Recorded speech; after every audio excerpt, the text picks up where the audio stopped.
Hello, I'm Garyraze of Remax Integrity here in Eugene, Oregon. The topic for today is, will prices stabilize in 2017 or will they continue to go up?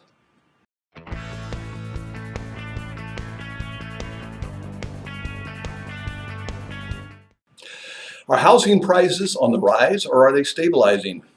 I wanted to throw out a few comments before we go into pricing.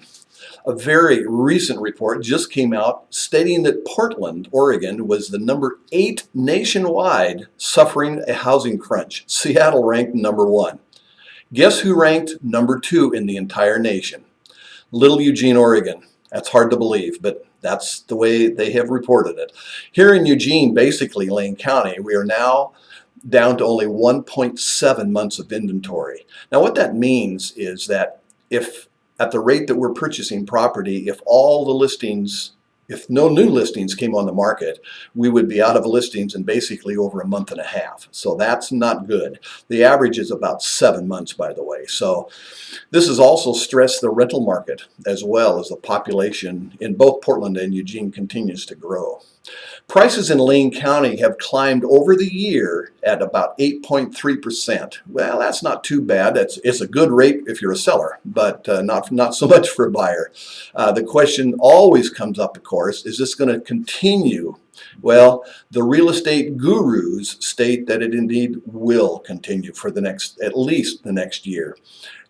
Interest rates are expected to climb to about up to 5% by the end of the year. This will increase, of course, the cost to the buyers, which will also affect the sellers because there'll be less buyers out there when that happens.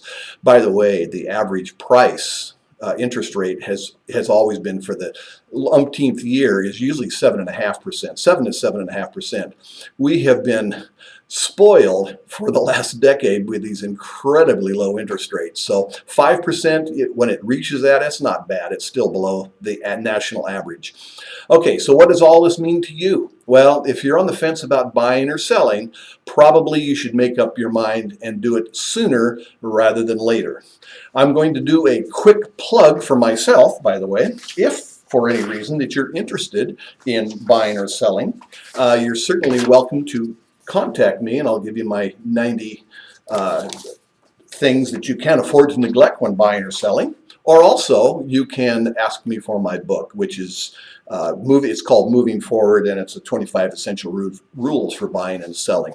Okay, that's it for today. We'll talk to you soon.